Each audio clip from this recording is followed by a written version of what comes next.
안녕하십니까. 학교운동부에서 열심히 땀을 흘리고 있는 학생 선수의 보호자님, 학교 밖에서 개별적으로 꿈을 위해 노력하고 있는 학생 선수의 보호자님, 모두들 보이지 않는 곳에서 노심초사 마음을 졸이고 계신 것 잘 알고 있습니다. 서울특별시 교육청에서는 학생 선수의 학습권과 인권을 보호하고 학부모님들의 부담을 경감할 수 있는 청렴한 학교운동부 운영을 위해서 다양한 정책을 실천하고 있습니다. 하지만 아직도 많은 학생 선수 보호자들이 무엇을 어떻게 해야 하는지 잘 모르고 계시기 때문에 목소리를 내지 못하고 계신 듯 합니다. 오늘은 학생 선수를 위한 정책을 안내드리고 청렴한 학교운동부 운영을 위해서 어떻게 행동해야 할지 이야기를 해보려고 합니다. 서울특별시 교육청은 2021학년도 학교운동부 운영의 비전으로 공정하고 행복한 서울 학교운동부를 제시하고 지덕체 조화로운 전인적 체육인재 육성을 목표로 다양한 정책을 실천하고 있습니다. 이러한 비전과 목표를 실행하기 위하여 다음과 같은 4가지 추진과제를 설정하였습니다. 첫째, 공부하는 학생선수 육성입니다. 둘째, 학생선수 인권 보호입니다. 셋째, 학교운동부 운영 및 관리의 선진화입니다. 넷째, 공정하고 투명한 학교운동부 운영입니다. 각 추진과제별 5가지 세부 내용은 오른쪽에 보시는 것과 같습니다. 첫 번째 추진과제, 공부하는 학생선수 육성입니다. 우선 학생선수와 체육특기자의 개념에 대하여 명확하게 정리해 보겠습니다. 먼저 학생선수의 정의입니다. 학교체육진흥법 제2조 사항에서는 학생선수를 다음과 같이 규정하고 있습니다. 학생선수란 학교운동부에 소속되어 운동하는 학생이나 국민체육진흥법 제33조와 제34조에 따른 체육단체에 등록되어 선수로 활동하는 학생입니다. 더 구체적으로 말씀드리면 대한체육회 정회원 또는 준회원 체육단체에 선수로 등록된 학생을 의미합니다. 예를 들어 e스포츠협회나 치어리딩협회 등은 대한체육회 인정체육단체이기 때문에 이러한 체육단체에 등록된 선수는 학생선수가 아닙니다. 지금부터 설명드리는 모든 내용은 학생선수에 해당하는 내용이기에 학생선수에 해당하는지를 먼저 확인해 주시기 바랍니다. 보다 구체적으로 확인이 필요한 경우에는 학생이 소속된 체육단체, 대한체육회 등에 확인해 보시기를 바랍니다. 다음으로 체육특기자의 개념에 대하여 말씀을 드리겠습니다. 초중등교육법 시행령 제69조와 제87조에는 다음과 같이 명시되어 있습니다. 체육특기자는 교육청에서 체육특기자 입학 전형에 응시한 학생을 대상으로 선발위원회 심사를 거쳐 선발된 학생입니다. 즉 체육특기자는 상급학교 진학 시에 일반 학생과는 다른 원칙을 적용받는 학생을 의미합니다. 학교에 따라 운영하는 운동부가 다르기 때문에 학생 선수로서의 진로를 지원하기 위한 일종의 혜택을 받는 학생입니다. 요약하면 체육특기자의 자격은 상급학교에 입학할 때 부여되며 일반 학생으로 재학 중에 학생 선수를 시작하게 되는 경우에는 체육특기자에 해당하지 않습니다. 지금부터 말씀을 드리고자 하는 많은 내용들이 바로 학생 선수와 체육특기자에게 지원되는 제도적 혜택에 따르는 책임을 규정한 것입니다. 학생 선수의 진로 활동을 제한하기 위해 규정된 내용들이 아니라는 점을 분명하게 말씀을 드리면서 이 부분에 있어 오해하지를 않으셨으면 좋겠습니다. 우리나라에서는 학생 선수가 대회에 참가할 때 매년 출석 인정 결석을 정해진 범위 내에서 인정해주고 있습니다. 법률과 지침에 따라 체계적인 학사 관리를 규정하고 있는 우리나라 학교 교육에서 학생의 진로를 지원하기 위하여 출석 인정 결석을 별도로 규정한 분야는 학생 선수 외에는 거의 없다고 할 수 있습니다. 출결 상황은 상급학교 진학 시에 반영되는 성적의 중요한 항목이기 때문에 엄청난 혜택을 받고 있다고 할 수 있겠습니다. 이만큼 큰 혜택을 주고 있기에 거기에 따르는 의무도 규정하고 있는 것입니다. 학생 선수 역시 초중등 교육법상의 학생입니다. 당연히 교육과정을 충실하게 이수한 후 훈련과 대회에 참가하는 것이 원칙입니다. 단 학교장이 허가할 경우에는 초등학교 10일, 중학교 15일, 고등학교 30일의 출석 인정 결석이 가능합니다. 출석 인정 결석은 무조건적으로 인정되는 것이 아니며 수업 결손이 발생한 만큼 보충을 해야 최종적으로 출석 인정 결석을 인정받을 수 있습니다. 수업 결손을 보충하는 방법은 일반적으로 e스쿨 시스템을 많이 활용하고 있습니다. 물론 학교에서 별도로 운영하는 보충학습 프로그램에 참여하는 것도 가능합니다. 출석인정 결석 허용일수는 2021학년도는 2020학년도와 비교하여 상대적으로 그 범위가 축소되었습니다. 점진적으로 축소되어 향후 출석인정 결석이 없어지는 방향으로 진행되고 있습니다. 물론 출석인정 결석이 없어진다면 수업 결손의 보충 의무 등과 같은 책임들 역시 함께 없어지게 될 것입니다. 학생 선수가 정규 수업 이수 원칙을 위반할 경우에는 미인정 결석 처리가 되며 각종 대회 참가를 제한받을 수 있습니다. 각종 대회 참가의 제한은 다음과 같은 제도적 장치에 의하여 반영됩니다. 모든 학생 선수는 대회에 참가할 때 학교장 확인서를 반드시 제출해야 합니다. 학교장은 학생 선수의 대회 참가를 위하여 학교장 확인서를 발급할 때 출석인정 결석 허용일수의 범위 안에서만 발급을 합니다. 즉, 출석인정 결석 허용일수를 초과하여 대회에 참가할 경우에는 학교장 확인서를 발급해주지 않을 수 있으며 학교장 확인서가 없다면 대회 참가가 불가능하게 되는 것입니다. 이에 따라 학생 선수의 보호자께서는 학생 선수의 연간 대회 참가 일정을 고려하여 학생 선수의 대회 참가를 위한 출석 인정 결석 허용 일수를 어떻게 활용할지 계획을 세워두어야 합니다. 상규적인 훈련에 출석 인정 결석 허용 일수를 활용하는 경우에 나중에 중요한 대회에 참가하지 못하게 될 수 있다는 점을 기억해 주시기 바랍니다. 학생 선수가 출석 인정 결석의 범위 안에서 대회 및 훈련에 참가하는 절차를 안내 드리겠습니다. 학생 선수가 대회에 참가하기 위해서는 해당 종목의 협회에 학교로 공문을 발송해 줄 것을 요청하셔야 합니다. 대회 공문과 함께 대회 참가 계획을 학교에 제출하고 학교장 결재를 받으신 후 학교장 확인서를 받아서 대회에 제출하시면 됩니다. 다시 한번 말씀드리지만 학교장은 다양한 상황을 고려하여 학생 선수의 요청에도 불구하고 학교장 확인서를 발급하지 않을 수 있습니다. 이러한 점을 고려하여 학생 선수가 학생으로서 행복한 학교 생활을 할 수 있도록 함께 고민해 주시기 바랍니다. 수업 결손이 발생했을 때 보충학습 의무에 대한 세부적인 내용을 안내해 드리겠습니다. 서두에 말씀드린 것처럼 학교장이 허가한 대회 참가 등으로 출석 인정 결석이 발생한 경우에는 해당 기간에 수업 결손을 보충해야 출석 인정 결석을 인정받을 수 있습니다. 중학교나 고등학교 학생 선수는 이스쿨 시스템을 활용하시는 것이 좋습니다. 학교운동부를 운영하는 학교에서는 학생 선수를 위하여 이스쿨을 적극적으로 활용하고 있지만 학교 밖에서 개인적으로 운동하고 있는 학생 선수의 경우에는 이스쿨을 활용하지 못하는 경우도 있습니다.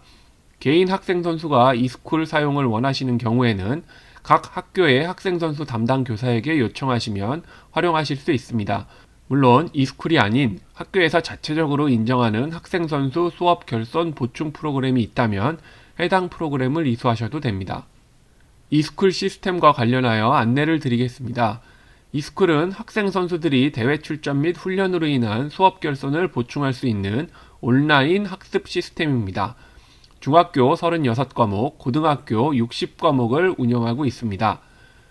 학생들이 훈련을 하는 시간에 보호자 등이 대리 이수하는 것을 방지하고 학습 과정을 내실화하기 위하여 학습 가능 시간을 아침, 점심, 오후 및 저녁 시간으로 구분하여 운영하고 있습니다.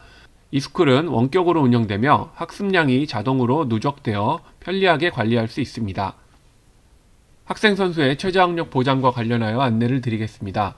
학교체육진흥법 제11조에 따라 학교의 장은 학생 선수의 최저학력 보장을 위하여 노력해야 할 의무가 있으며 필요할 경우 경기대회 출전을 제한할 수 있습니다.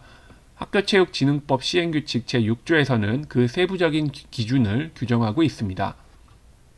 학생 선수 최저학력 보장제에 해당하는 학생 선수는 초등학교 4학년부터 고등학교 3학년까지의 학생 선수입니다. 최저학력은 학기 단위로 구분하여 성적을 확인하여 최저학력 도달 여부를 판단하게 됩니다. 초등학교와 중학교는 국어, 영어, 수학, 사회, 과학의 5개 과목, 고등학교는 국어, 영어, 사회의 3개의 교과를 기준으로 최저학력을 판단합니다. 경우에 따라 해당 교과는 변동될 수 있으며 학교에서는 학년 초에 학생 선수에게 최저학력제에 적용되는 교과를 공지해 주어야 합니다. 최저학력의 판단 기준 성적은 학교체육진흥법 시행규칙에 따라 규정되며 그 기준은 보시는 것과 같습니다. 최저학력 미도달 학생 선수에게는 보시는 것처럼 대회 참가가 제한됩니다. 구제 방안이 없는 것은 아닙니다. 기초학력 보장 프로그램을 이수하면 됩니다. 일반적으로 이스쿨의 런업 과정을 활용하는 경우가 많지만 각 학교에서 자체적으로 기초학력 보장 프로그램을 운영하는 것도 가능합니다. 중요한 것은 이수에 기한이 있다는 것입니다. 학기 말 성적 공개 시점부터 방학 종료 전까지 반드시 이수해야 합니다. 학기가 종료되는 시점에 학생의 성적이 결정되면 최저학력 도달 여부를 신속하게 파악하여 기초학력 보장 프로그램을 이수하여야 합니다. 학생 선수 보호자께서는 이 부분을 잊지 마시고 반드시 확인해 주시기 바랍니다. 학생 선수 최저학력은 대회 참가를 위한 학교장 확인서에 반영됩니다. 모든 학생 선수가 대회에 참가하기 위해서는 반드시 학교장 확인서를 제출해야 하는데 학교장 확인서에는 학생 선수의 최저학력과 관련된 부분이 명시되어 있습니다. 학교장은 최저학력을 반드시 확인하여야 하며 최저학력에 도달하지 못한 학생의 대회 참가에 동의하지 않을 수 있습니다. 학생 선수가 대회에 참가하기 위해서 제출해야 하는 학교장 확인서 양식입니다. 보시는 것처럼 대회 및 훈련 참가 일수와 최저학력제 확인을 하도록 되어 있습니다. 학생 선수 보호자께서는 학생의 학사 관리에 보다 관심을 기울여 주시기 바랍니다. 2020학년도부터 안내드린 대로 2021학년도 중학교 3학년 학생 선수부터 고입 체육특기자 전형의 내신 성적이 반영됩니다. 국어, 영어, 수학 3개 교과와 선택교과 1개, 총 4개 교과의 성적이 반영될 예정입니다. 현재 중학교 3학년의 경우에는 2020학년도 2학년 2학기 성적과 2021학년도 3학년 1학기 성적이 반영됩니다.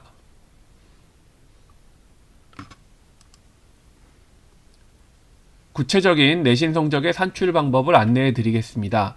교과 성적 80점을 산출하는 방법입니다. 모든 학생은 학기 말에 교과별 성취도를 5단계 등급, 그러니까 A, B, C, D, E로 부여받게 됩니다. 2021학년도 현재 중학교 3학년 학생은 2학년 2학기와 3학년 1학기에 국어, 수학, 영어, 사회 또는 과학 교과의 성취도를 교과별 평균 성취도로 산출하여 보시는 교과 성적 산출 기준표에 따라 80점 만점으로 환산합니다. 예를 들어 2학년 2학기와 3학년 1학기에 국어 교과 평균 학업 성취도가 B라면 18점의 점수를 부여받게 되는 것입니다. 이런 방식으로 4개 교과의 성적이 총 80점 만점으로 환산되어 점수화됩니다. 교과 성적 못지않게 출결사항 역시 내신 성적에 반영이 됩니다. 미인정 결석 일수에 따라 출결사항 점수 산출 기준표에 명시된 대로 출결사항 점수에서 차감이 됩니다. 예를 들어 어떤 학생이 2학년 2학기부터 3학년 1학기까지의 2일간의 미인정 결석이 있었다면 출결사항 점수는 17점이 되는 것입니다. 학생 선수 보호자께서는 학생 선수의 출결 관리에 더욱더 노력해 주시기를 부탁드립니다. 중학교 3학년의 고등학교 진학 시 체육특기자 심사원서 양식입니다. 야구를 제외한 종목의 경우에는 4지망 학교까지 배정 희망교를 작성하여 제출할 수 있습니다. 야구의 경우에는 4개의 포지션별로 10개의 학교까지 배정 희망교를 작성하여 제출할 수 있습니다. 배정 희망자가 많은 경우에는 내신 성적에 따라 해당 학교로 배정되는 학생이 결정될 수 있습니다. 특정 학교의 체육특기자 배정에서 내신 성적으로 배정이 결정될 경우에 내신 성적 동점자는 함께 배정이 됩니다. 학생 선수의 3학년 1학기 학업 성취도와 출결 관리에 더욱 관심을 기울여 주시기 바랍니다. 요즘 극장가에선 4등이란 독특한 제목의 영화가 상영되고 있습니다. 제작비 6억 원의 저예산 영화인데 우리 사회의 민감한 주제를 정면으로 다루면서 많은 관심을 끌고 있습니다. 김영아 기자입니다. 하기 싫지. 도망가고 싶고. 대라고. 수시로 아들에게 몽둥이를 휘두르는 코치. 그러나 엄마는 밤마다 멍자국을 들춰보면서도 모른 채 합니다. 나가는 대회마다 4등만 하는 준호를 어떻게든 1등으로 만들고 싶어서입니다. 자기야, 난 솔직히 준호 맞는 거보다 4등 하는 게 더 무서워. 실제로 대한체육회 조사에서 운동선수 7명 중 1명은 지도자의 폭력을 경험했다고 밝혔습니다. 그 가운데 절반 가까이는 폭행을 당하고도 아무런 대응을 못했다고 답했습니다. 이거 뭐 열심히 안 하니까 쌤이 몽둥이 드는 거지. 내 말 틀린다. 그러나 사랑의 매란, 폭력의 미화된 다른 이름일 뿐임을 영화는 분명히 보여줍니다. 때리면 안 된다가 아니라 맞을 짓은 없다라는 문장으로 우리가 이야기를 시작해야 된다라는. 이 영화는 국가인권위원회가 지난 2002년 시작한 인권영화 프로젝트의 12번째 작품입니다. 스포츠뿐만이 아니라 학교에도 있고 직장에도 있고 사회 곳곳에 있는 그 경쟁과 폭력을 좀 되돌아보면서 질문을 갖게 좀 하고 싶었어요. 엄마는 정말 내가 맞아서라도 1등만 하면 좋겠어. 내가 1등만 하면 상관없어. SBS 김영화입니다. 두 번째 추진 과제, 학생 선수 인권 보호를 안내드리겠습니다. 최근 스포츠 스타들의 학교 폭력 미투 현상을 많이 접해보셨을 것입니다.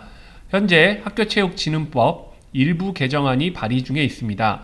법률이 개정되면 학교의 장이 학생 선수의 학교 운동부 활동을 제한할 수 있으며 교육감은 학생 선수의 체육특기자 자격을 부여하지 않을 수 있게 됩니다. 2021년 2월 24일 교육부는 학교운동부 폭력 근절 및 스포츠 인권 보호 체계 개선 방안을 발표하였습니다. 이에 따르면 2021년 3월 1일 이후 발생한 학교폭력과 관련하여 학생 선수가 학교폭력대책심의위원회로부터 학교폭력 예방 및 대책에 관한 법률 제17조 제1항에 따른 가해 학생 선도 조치를 결정받은 경우에는 보시는 것처럼 대회 참가에 제한을 받게 됩니다. 고등학생이 제9호 퇴학 조치를 받은 경우에는 이후에 대한체육회에 선수 등록을 할 수 없어 학교 밖에서도 선수 생활을 할 수 없게 됩니다. 가해 학생 조치를 동시에 여러 개 결정받은 경우에는 중한 조치, 무거운 조치를 기준으로 적용받게 됩니다. 학생 선수의 폭력 예방에 더욱 관심을 기울여 주시기 바랍니다. 서울특별시 교육청 역시 2021년 2월 18일에 학교운동부 폭력예방 근절 대책을 발표하였습니다. 학교폭력대책심의위원회로부터 학교폭력 예방 및 대책에 관한 법률 제17조 제1항 제8호 전학조치 또는 제9호 퇴학조치를 받은 경우에는 체육특기자 자격심사에서 배제됩니다. 즉, 상급 학교에 체육특기자로 진학할 수 없다는 것입니다. 모두가 행복한 학교 생활을 위하여 학생 선수의 폭력 예방에 더욱 관심을 기울여 주시기 바랍니다. 학생 선수 폭력 피해를 지원하고 회복을 돕기 위하여 교육부에서는 학생 선수 폭력 피해 신고 센터를 운영하고 있으며 그 사용 절차는 보시는 것과 같습니다. 문화체육관광부 산하 스포츠윤리센터에서도 상담과 지원을 하고 있으며 구체적인 활용 방법은 보시는 것과 같습니다. 서울특별시 교육청에서도 학생선수 고충처리센터를 운영하고 있습니다. 구체적인 활용 방법은 보시는 것과 같습니다. 학생선수의 인권을 보호하기 위하여 보다 많은 관심을 부탁드립니다. 저는 농구선수 아들을 둔 고선주라고 합니다. 저는 테니스 하고 있고 중학교 3학년 이웅비라고 합니다. 네, 안녕하세요. 저는 상문고등학교 코치 김영준이라고 합니다.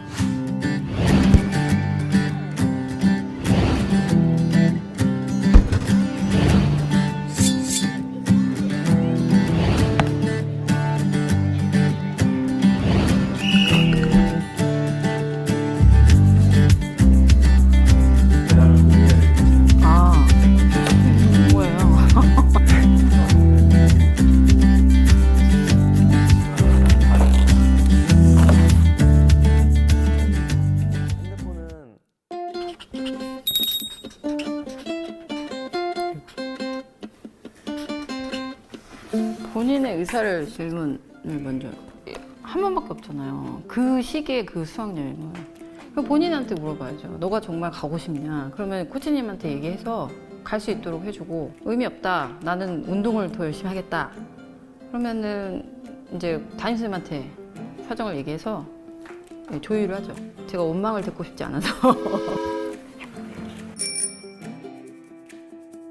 사실 학교 많이 빠지고 그러다 보니까 친구도 별로 없고요, 학교에.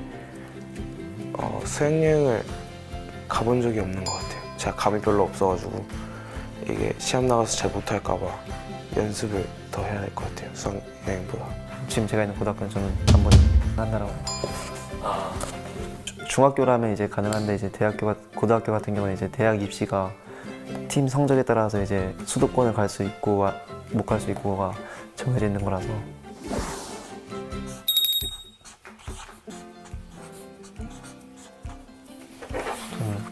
뛰라고. 무작정 뛰라고는 아니고요. 그냥 한 5분, 10분 봤을 때 본인이 이제 결정하는 거죠. 일단 뛰어보고 괜찮냐고 수시로 체크하는 게 낫지 않을까. 그게 몇 강이냐에 따라서 달라질 수도 있겠지만 그래도 뛸 수 있는데 포기하는 건 아니라고 생각해가지고 이게 막 1, 2회전이나 그러면은 더 심해질 것 같으면 기권하고 그래도 되는데 그게 만약에 뭐 8강이나 4강 그런 높은 라운드의 경기였으면 그래도 참고 끝까지 할 것 같아요. 일단 참고 경기에 집중하라고 하죠. 경미한 경우엔 도저히 뛸 수 없는 상황이면 굳이 경기가 중요한 게 아니잖아요. 그 아이는 계속 그 몸을 써야 되는데 그게 더 중요하다고 생각해서 모르겠어요. 이제 남자애를 키워서 굳이 그렇게 막 뼈가 부러지지 않는 이상은 좀 강하게 키우는 성향이라서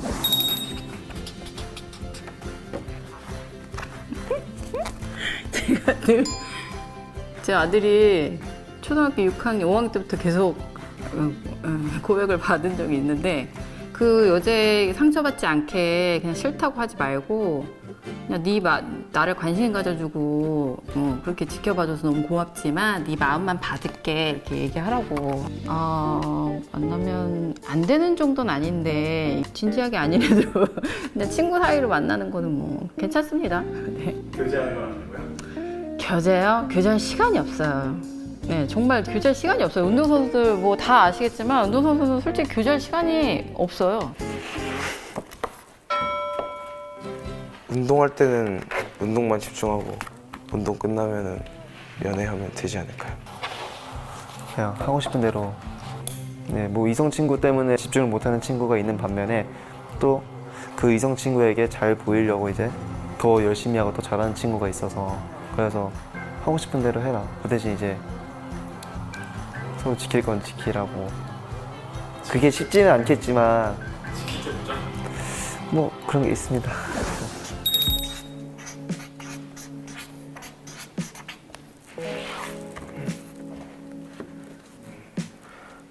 제가 선배한테 뭐라 그러면은 그것도 제가 까부는 거고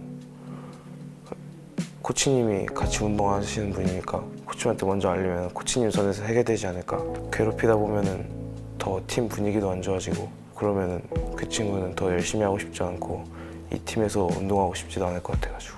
그런 경우가 제가 몇 번 봤는데 그냥 제가 걔한테 더 잘해주라고 그랬거든요. 저는 그런 일이 있었을 때 그렇게 나서서 수습을 하지 못할지언정 방관하지 말라고 그랬거든요. 가서 그래도 너를 괴롭히는 사람보다 너를 지켜보고 아껴주는 사람이 더 많다는 걸 좀 느끼게끔 제가 더 잘해주고 말이라도 한 번 더 걸어주고 인사라도 하라고 그랬거든요.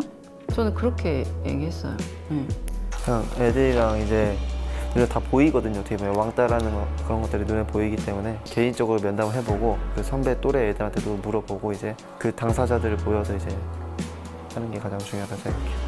뭐 구타는 목격하는 사람이 많기 때문에 대부분이.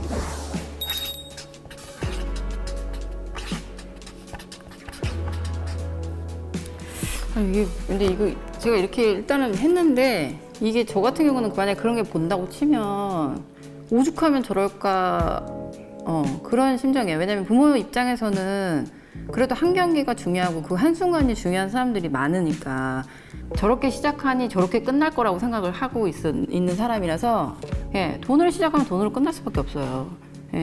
그래서 그냥 안타까운 마음으로 부모 입장에서 이해할 것 같아요. 그냥 코치랑 1대1로 개인적으로 미팅해가지고 이제 개인적으로 한번 얘기를 해야 되는 게 맞다고 생각합니다. 요즘 보통 청탁이라면 저희 아이 경기 뛰겨주세요 말만 하진 않거든요. 어떻게 보면 대부분 돈을 많이 주는 경향들이 많잖아요. 근데 하지 말라고 다시 돌려드리라고 하는 게 맞다고 생각해요. 저희 팀을 위해서라도.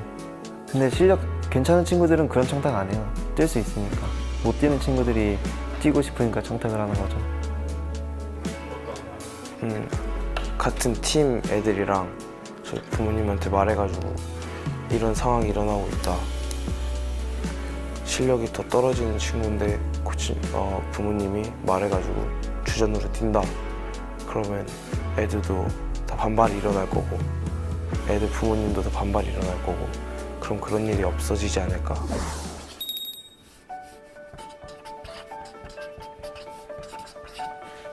전 이렇게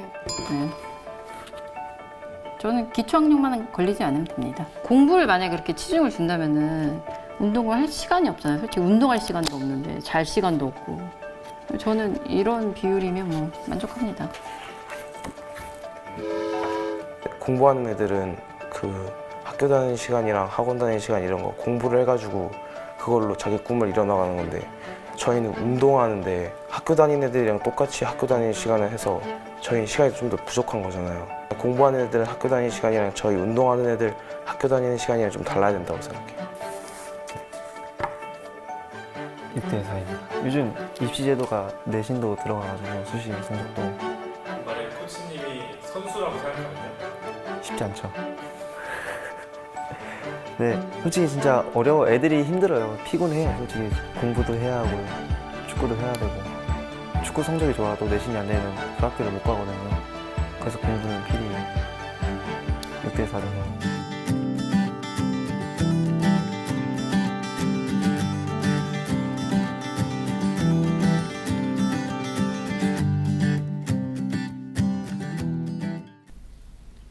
세 번째 추진과제, 학교운동부 운영관리 선진화에 관하여 안내를 드리겠습니다.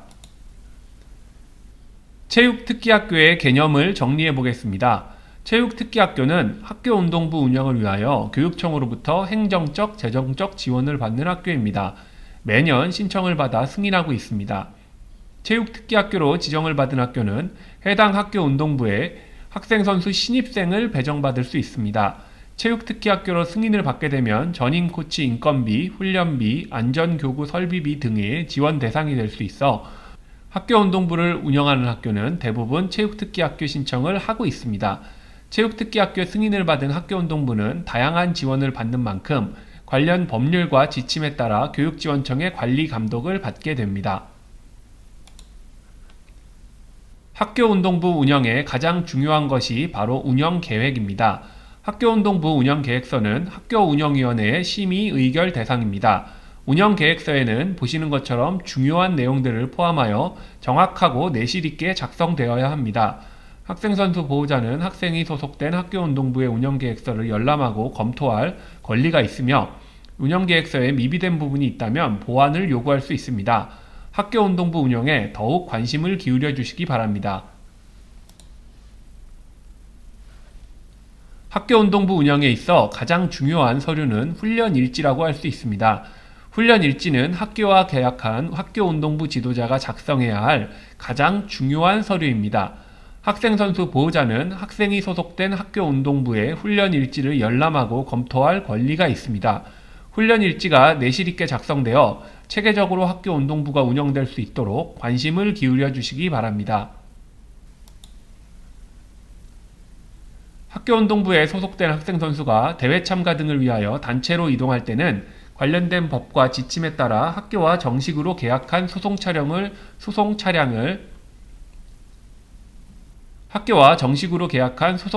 이용하셔야 합니다.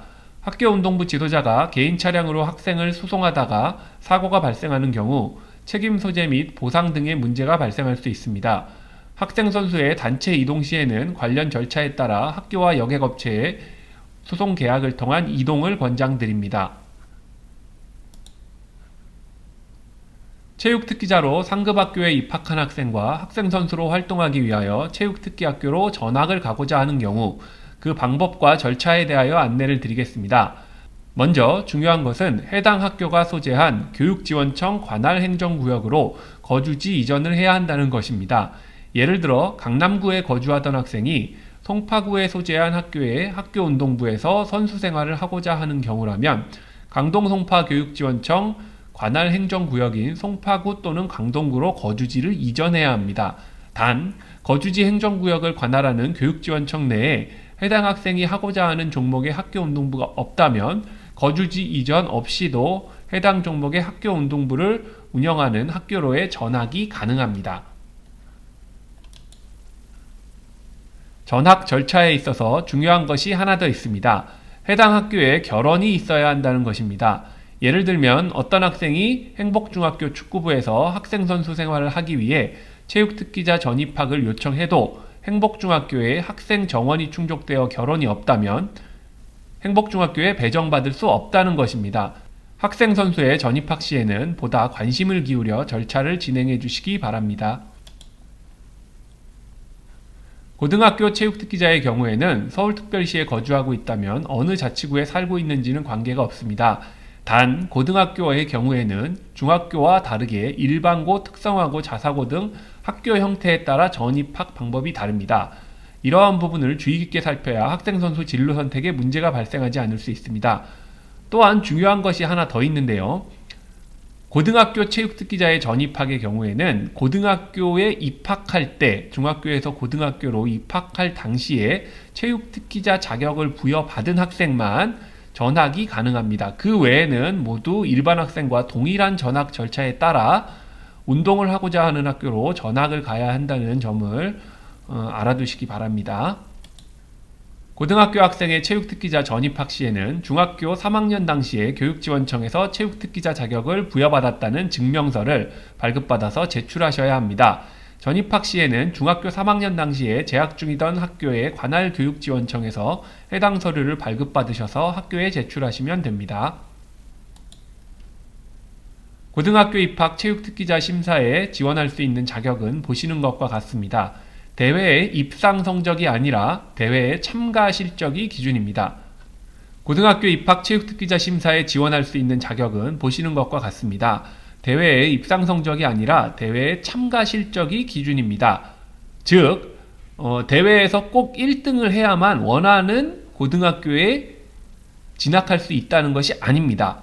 경기에 참가한 실적만 있으면 체육특기자 자격을 부여받을 수 있고, 그리고 체육특기학교 그리고 신입생을 배정받기를 원하는 학교운동부를 운영하는 학교에 지원하실 수 있고 대부분이 그 학교에 가실 수 있습니다. 체육특기자 자격만 있다면 이 부분을 정확하게 알고 계셔야 합니다.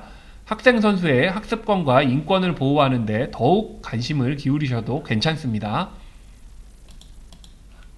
장기간의 부상 등으로 대회 참가 실적이 부족한 경우에도 학교장 추천으로 체육특기자 심사에 지원하실 수 있습니다.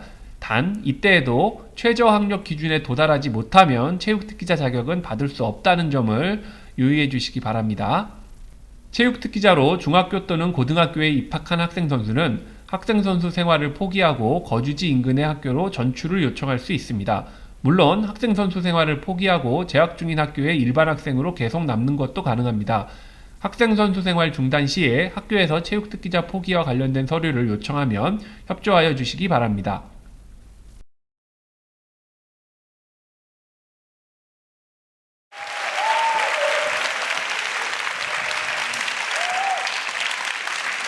네, 안녕하세요. 저는 국민콜 감사합니다.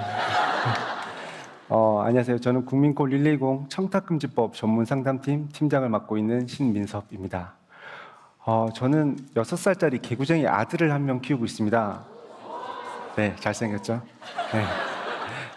네. 이 녀석이 요즘 팽이 대결에 아주 푹 빠져 있습니다. 각자의 팽이를 돌려서 서로 부딪히면서 오래 돌아가는 팽이가 이기는 그런 게임입니다. 근데 이 녀석이 이 게임을 아주 잘해요. 제가 퇴근해서 같이 하면 이겨본 적이 없습니다. 그래서 하루는 제가 잘 돌아가는 팽이를 손으로 한번 툭툭 쳐봤습니다. 그랬더니 소리를 빽 지르더군요. 반칙 반칙 하면서요. 그리고는 엄마한테 달려가서 아빠는 반칙 왕이라며 제가 했던 행동을 하나하나 다 일러 바치는 겁니다. 그리고는 아시죠? 아내 등짝 스매시. 네. 그런데 아이는 이게 반칙이라는 걸 알고 있었을까요? 저희는 규칙도 정하지 않았는데 말이죠. 그래서 아이는 이게 반칙이라는 걸 알고 엄마에게 달려가 알리는 것으로 반칙에 대처를 했습니다. 그러면 제 얘기를 한번 해볼까요? 저는 비밀이 하나 있습니다. 저는 좀 부끄럽지만 대학교를 5학년까지 나왔습니다. 남들은 다 4학년까지만 다니죠. 네, 4학년 마지막 1학기에 F학점이 나와서 한 학기를 다시 다녔습니다. 그런데 그때 친구들이 했던 말이 뭔지 아십니까? 야, 공부 좀 열심히 하지. 야, 학점 관리 좀 잘하지가 아니었어요. 양주라도 사가지고 교수님 한번 찾아가 봐였습니다. 왜냐하면 같이 F학점을 맞았던 동기들 중에 양주나 상품권을 들고 교수님을 찾아간 몇몇은 F학점을 면한 경우도 있다라고 들었거든요. 저도 많이 고민을 했죠. 찾아가 볼까? 한 학기 등록금에 비하면 뭐 양주 한 병이면 싸게 먹히는 건데. 결국 저는 그렇게 하지는 못했습니다. 왜냐하면 저는 그때 좀 총각이었고 그리고 자존심도 좀 강했거든요. 그런데 그때 당시에 본인을 위해서 그 정도의 반칙을 했던 친구들이 요즘 동창회 와서 이런 얘기를 해요. 야, 이번에 내가 승진할 차례인데 이사장 아들이 낙하산으로 와서 다음으로 밀렸어. 야, 어디 아는 사람 좀 없냐? 야, 김 과장 그렇게 나한테 술 얻어먹더니 이럴 때는 또 모른 척하네. 반칙의 고수가 반칙 왕에게 밀린 이야기죠. 그렇죠. 그런데 저는 저희 아들처럼 반칙이야라고 외치지는 못했습니다. 왜냐하면 저희 아이와 달리 저는 살다 보니 반칙에 지는 두려움에 익숙해져 있고 그리고 반칙에 동조하지 않으면 융통성 없는 사람이다라고 얘기를 하는 걸 잘 알고 있었기 때문이죠. 빠른 길이 있는데 왜 그렇게 돌아가지? 이기기만 하면 되는 거 아니야 하면서 반칙도 능력이고 자랑으로 여기는 사회적 분위기에 우리는 또 동조하고 침묵합니다. 물론 예전보다 나아지긴 했지만 우리 주변에는 인사, 채용 청탁 등 누가 봐도 반칙이라고 얘기할 수 있는 것들이 여전히 행해지고 있습니다. 하지만 저희 아들과 제 친구처럼 그 반칙에 희생되는 사람이 본인이면 어떨까요? 작은 구멍에 큰 둑이 묻어지듯이 작은 반칙이라도 침묵하고 무시하다 보면 더 큰 반칙을 허용해야 될 수 있습니다. 그리고 그 반칙에 내 가족, 그리고 내가 희생될 수도 있죠.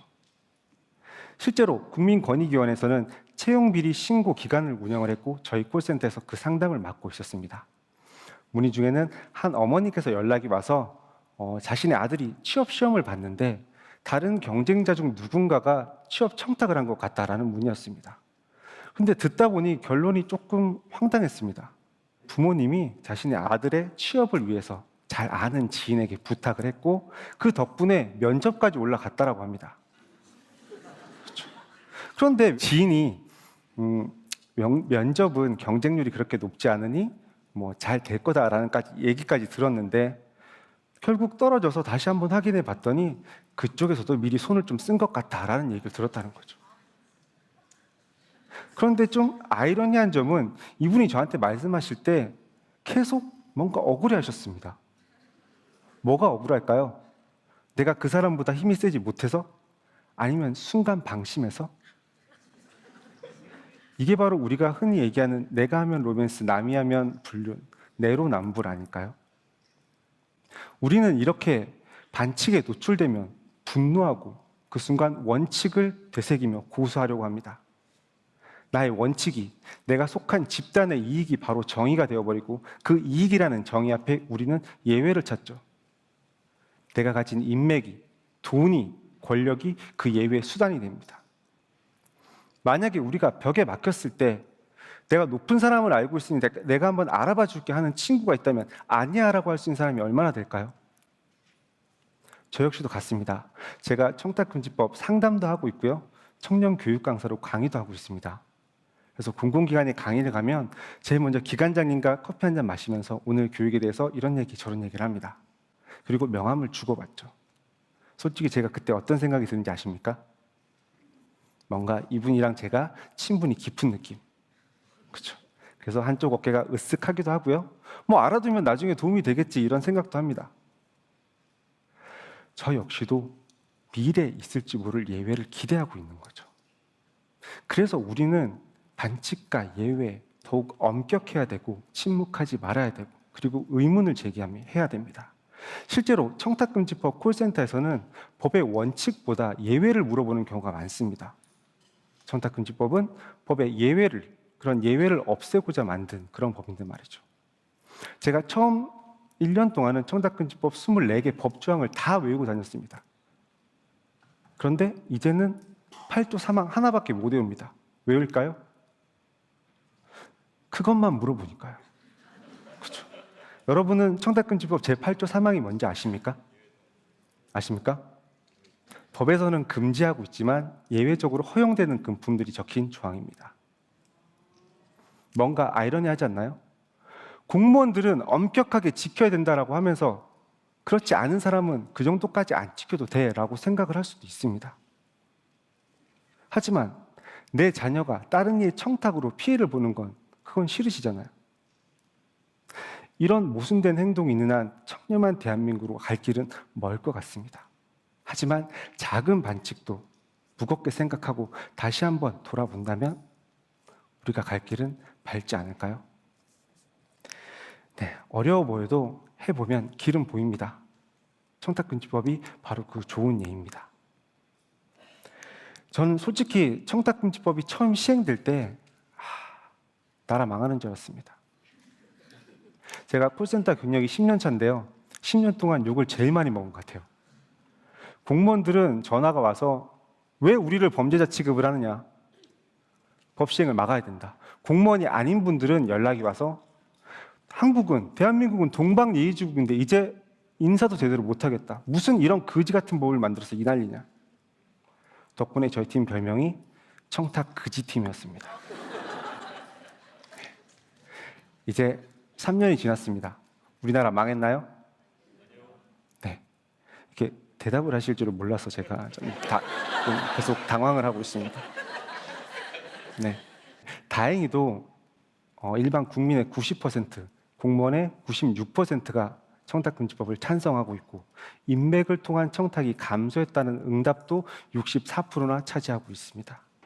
덕분에 저희 팀도 청탁 그지팀에서 청탁 금지팀으로 금지를 가지고 상담을 하고 있습니다.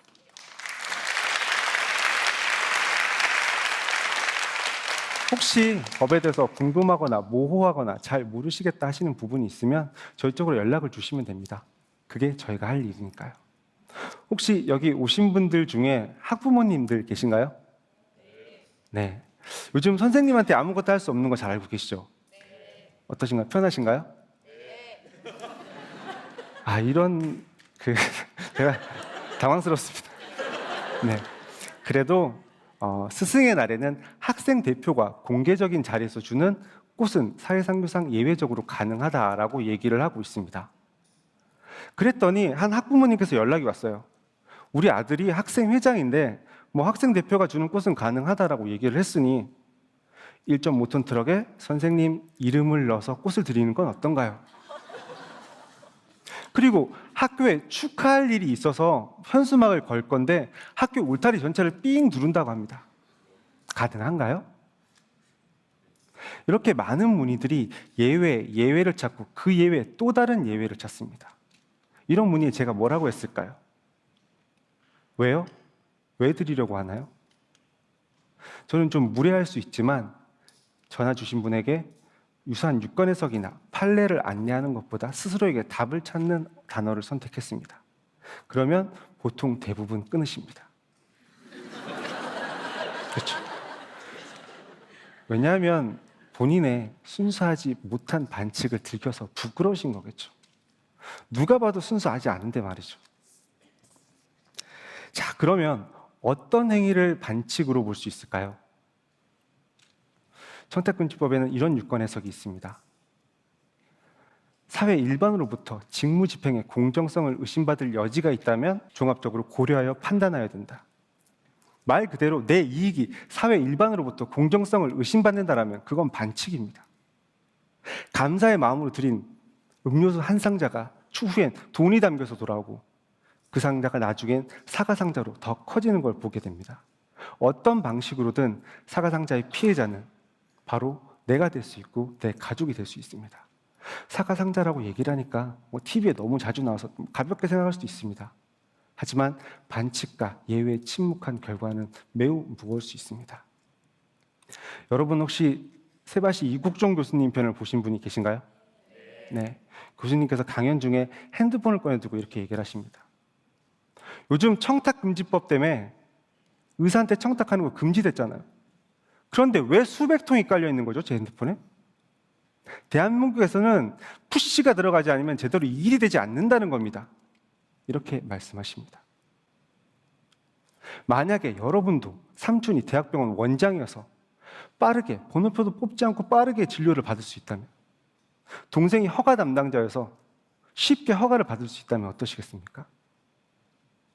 아직도 반칙인 걸 뻔히 알면서 이 정도는 괜찮겠지, 해보고 누가 뭐라고 하면 안 하면 되지 뭐 하고 생각하고 있진 않나요? 나에게는 관대하고 남에게만 냉정해서는 우리가 바라는 청렴하고 정직한 사회는 오지 않습니다. 우리 스스로 먼저 돌아보는 자정작용이 선행될 때 반칙에 대응하는 힘이 생기죠. 우리는 이미 광화문 광장에서 촛불을 들고 반칙에 대해서 함께 소리냈던 경험이 있습니다.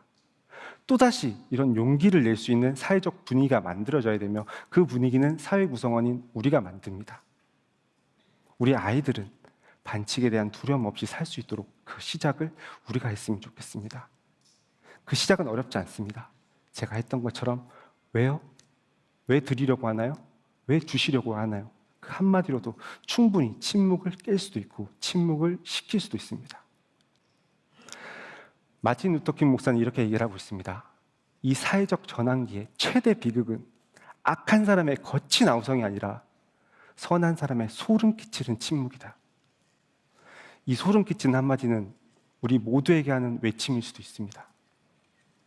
이제 나를 위한 침묵보다는 함께 우리 아이들을 위해 함께 소리내주세요. 반칙과 예외에 맞서야 원칙으로 나아갈 수 있습니다. 감사합니다.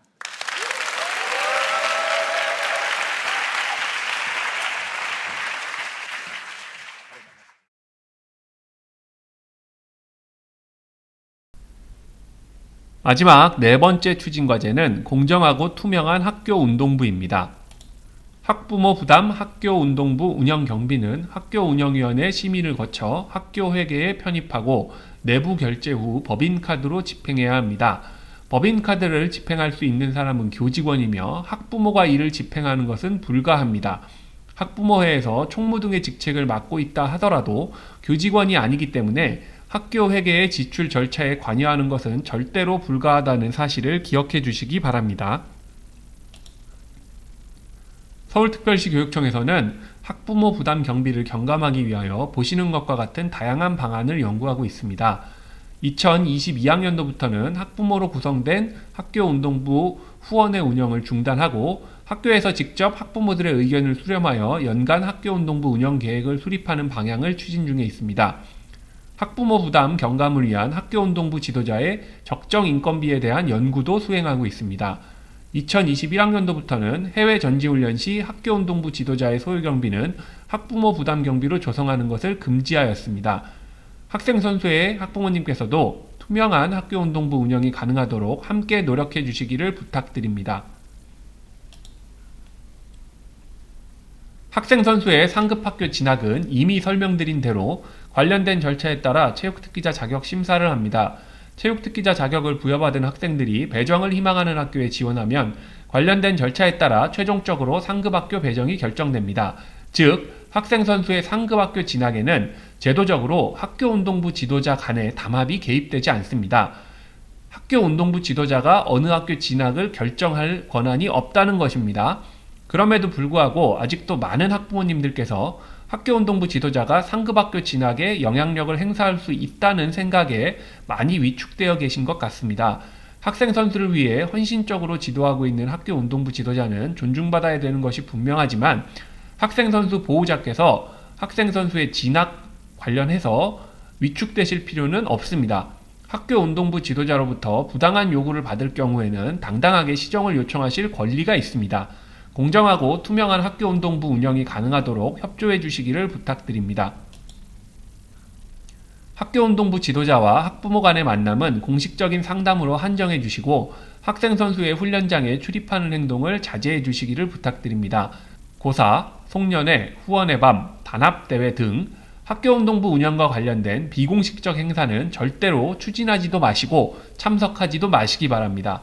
학교운동부와 학생선수가 경기력 향상에 집중할 수 있도록 비공식적인 모임과 접촉을 지양해 주시기 바랍니다. 학교운동부 운영과 관련된 비위 발생 시에는 보시는 것과 같은 다양한 행정적, 재정적 제재를 받게 됩니다. 공정하고 투명한 학교운동부 운영을 위하여 적극적으로 노력해 주시기를 다시 한번 부탁드립니다. 학교운동부 지도자 역시 부정청탁 및 금품 등 수수의 금지에 관한 법률의 적용 대상입니다. 즉 학생선수 보호자와 학교운동부 지도자의 관계는 이른바 청탁금지법에 따라 처벌을 받을 수 있는 관계라는 것입니다. 학생선수 보호자가 학교운동부 지도자에게 청탁을 하는 경우에는 그 청탁 내용이 실현되지 않더라도 처벌을 받을 수 있습니다. 청렴한 학교운동부 운영을 위하여 협조해 주시기 바랍니다.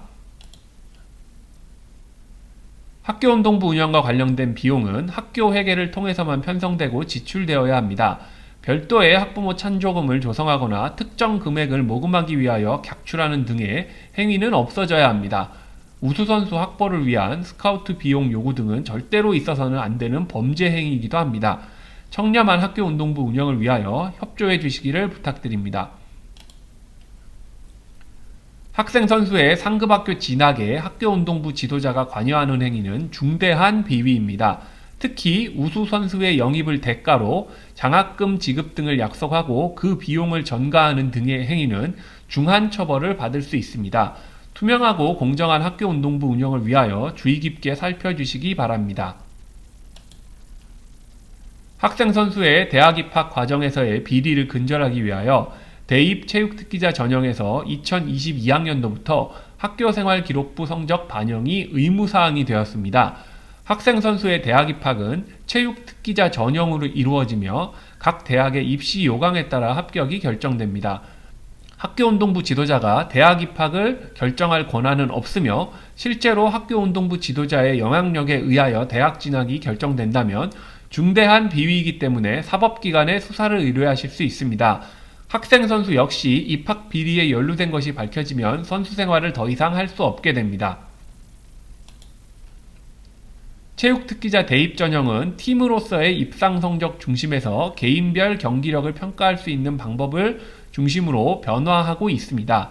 뿐만 아니라 보다 공정한 전형을 위하여 다양한 형태의 개선이 이루어지고 있습니다. 대학 진학 등의 과정에 있어서도 더욱 당당한 학생 선수와 당당한 학부모님의 모습을 기대합니다.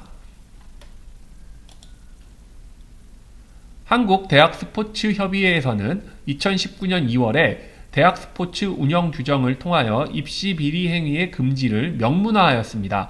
더욱 투명하고 공정한 체육특기자 진학이 이루어질 수 있도록 힘을 실어주시기를 부탁드립니다.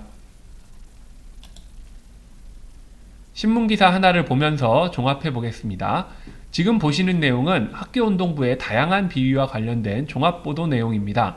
보시는 것처럼 학교운동부와 관련하여 다양한 비위가 끊이지 않고 있었습니다.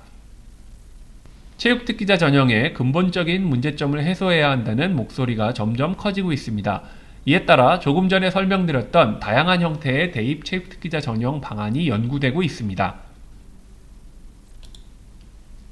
또 다른 한편에서는 학생 선수가 운동하는 것 역시 학습으로 인정해 주어야 한다는 의견도 있습니다. 현행 제도 내에서도 충분히 학생 선수의 학습권을 보호하고 공정하게 관리할 수 있다는 것입니다. 모두가 행복한 학교운동부 학생 선수가 될 수 있도록 학부모님께서도 함께 해주시기를 부탁을 드립니다. 사례를 중심으로 학생 선수 보호자께서 자주 하시는 질문에 대하여 답변을 드리겠습니다. 화장품 회사에 근무하시는 학부모님이 여름철에 선수들에게 자사의 선크림을 무상으로 제공하면 위법인가요? 감독, 코치진을 포함한 이야기입니다. 학생 선수에게만 제공할 경우에는 허용되지만 감독과 코치진에게 제공할 경우 재산적 이익, 즉 물품 제공에 해당하므로 법 위반이 되겠습니다. 경기 출전 시 지도자의 차로 학생들을 이동시키고 안전을 책임지는 경우 학부모로부터 차량 운행비, 기름값을 제공받는다면 위법일까요? 학생 선수 출전비를 학부모 부담금으로 지급하고자 할 경우 반드시 학교 회계에 편입하여 정상적인 회계 절차와 관련 법령을 준수하여 집행하여야 합니다. 명절이 되어 학부모들이 격출하여 50만 원을 모아 코치님에게 드렸습니다. 학부모와 학교운동부 지도자 사이에는 원천적으로 가액에 상관없이 음식물, 선물, 경조사비 등을 제공할 수 없습니다. 감독과 코치진에게 제공할 경우 재산적 이익, 즉 금전 제공에 해당하므로 법 위반이 되겠습니다. 학교운동부 지도자가 가족과 함께 외식을 나갔는데 그 식당에서 학생 선수 부모를 만나 인사만 하였습니다. 나중에 음식값을 지불하려고 보니 학생 선수 부모가 먼저 나가면서 식사비를 지불하였다고 합니다. 학부모와 학교운동부 지도자 간에는 원천적으로 가액에 상관없이 음식물, 선물, 경조사비 등을 제공할 수 없습니다. 따라서 신고하여야 되는 상황이 되겠습니다. 대회 참가 또는 훈련 종료 후 학부모들이 선수들을 대상으로 회식을 하거나 식사를 하는 자리에 지도자나 감독교사가 함께하면 법 위반인지 궁금합니다. 학부모가 학교운동부 지도자에게 직접적으로 제공하는 음식물은 특별한 사정이 없는 이상 사교, 의례 등의 목적을 벗어나므로 허용되기 어렵습니다. 학생 선수 학부모가 지도자에게 카톡으로 케이크 교환권을 보내서 자녀 생일을 축하하기 위해 선수들하고 같이 축하해달라고 요청할 경우 위법일까요? 학부모가 학교운동부 지도자에게 제공하는 선물, 음식물, 경조사비는 특별한 사정이 없는 이상 사교, 의례 등의 목적을 벗어나므로 허용될 수 없으며 이 경우 학생 선수에게 직접 전달해야 되는 것이 원칙입니다. 몇 가지 감사 지적 사례를 살펴보겠습니다. 운동부 후원의 지도감독 소홀. 땡땡학교에서는 1인당 후원회비를 130만원을 정해놓고 별도의 후원을 명목으로 총무가 학부모들에게 경비를 조성하는 걸 안내하고 총무의 계좌로 약 6억 원을 조성하여 훈련경비, 졸업생 반지 구입 등을 집행하였다고 합니다. 당연히 안 되는 것이겠죠. 운동부 경비 관련 회계 집행 부적정, 사후 품위. 땡땡학교에서는 학교회계 예산을 집행하면서 사전 지출품이 없이 신용카드 등으로 우선 사용한 후 이에 따른 영수증과 관련 서류를 맞춰 사후에 지출품위하였습니다. 이것 역시 있어서는 안 되는 지침 위반입니다. 학교회계 일부 미편입 및 별도 계좌 관리. 땡땡학교에서는 2000년 몇 월 운동부의 후원회 총회에서 정기예비를 1인당 90만원으로 결정하여 후원 회원들로부터 납부를 받고 50만원은 학교발전기금에 편입시키고 나머지 40만원은 총무회 계좌에 별도 관리하면서 운영경비 및 대회 출전 판공비 등으로 사용하였습니다. 자, 이런 경우에 안 됩니다. 아까도 말씀을 드렸지만 모두 학교 회계로 통해서 나와야 되는 부분입니다. 모두가 행복하고 공정한 서울 학교운동부 운영, 학생 선수 생활이 되었으면 합니다. 감사합니다.